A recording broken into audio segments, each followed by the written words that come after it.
Okay, so in practice problem 1, what it's looking at, it says underline the reactants and circle the products. So remember, in a chemical equation, okay, anything on the left-hand side, these are my reactants, okay, and then over here are my products.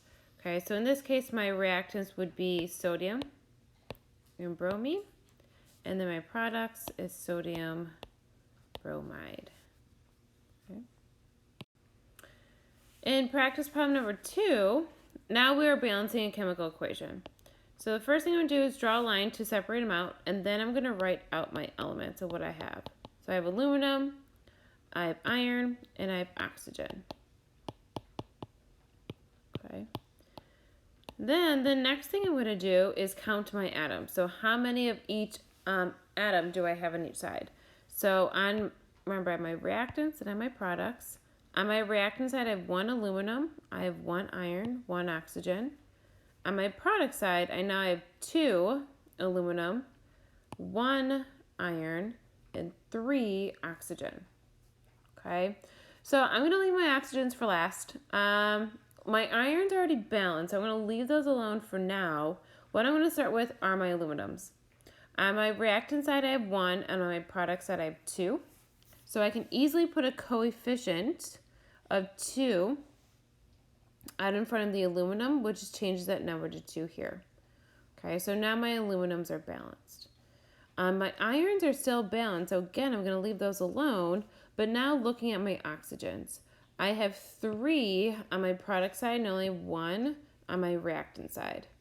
Okay, but I can notice that there's no subscripts in the iron oxide compound, so I'm going to put a coefficient of 3 in front of here. And remember that 3, though, goes to every single element there.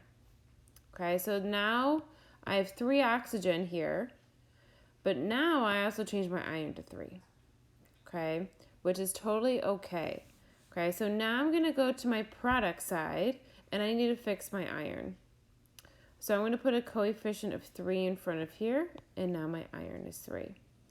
Okay, so just double checking on both sides, I have 2 aluminum, I have 3 iron, and I have 3 oxygen. Okay, I am good to go. So my coefficients for this is 2, 3. Remember, you don't write ones, but there's a 1 here, and then 3 for the iron. Okay, so now that chemical reaction is balanced. Practice problem 3, same thing, it says balance the following chemical reaction. So I'm going to draw my line down the middle. I'm going to list out my elements. On either side, I have carbon, hydrogen, and oxygen. Okay, and then I'm going to go through and count the atoms on my reactant and product side. So for carbon, I have 3. Hydrogen, I have 8, and oxygen, I have 2 on my reactant side. On my product side, for my carbons, I have 1. My hydrogen, I have 2, but not my oxygens. Notice I have 2 here, plus I have 1 here. So I have 3 oxygen on my product side. Kind of a key thing, this is really the only time you're really going to ever be adding and balancing chemical equations, because remember, you're always going to be multiplying if you need to. So kind of just keep that in mind. I feel like when people make mistakes with balancing chemical equations, where they go wrong isn't adding up or counting the elements on either side. Okay, so now looking where I'm going to start. I'm going to leave my oxygens for last. The easiest place to start, I think, is with carbons. Okay, so I have 3 on my reactant side, so to get 3 of my products, I'm going to put a coefficient of 3 there. That changes my carbon to 3, but then remember, this also changes my oxygen. There's already 2 there, so 3 times 2, remember you multiply. This changes that oxygen now to 6. Okay, which again, I'm just going to leave the oxygens alone for now. So now I'm going to balance out my hydrogen. Okay, on my reactant side, I have 8. So to get 8 on my product side, I'm going to put a coefficient of 4 out in front of the water, which changes my hydrogen to now 8. But again, it goes to every single element. Okay, so now I have 4 oxygen over in the water compound. But remember, in carbon dioxide, I have 6 oxygen.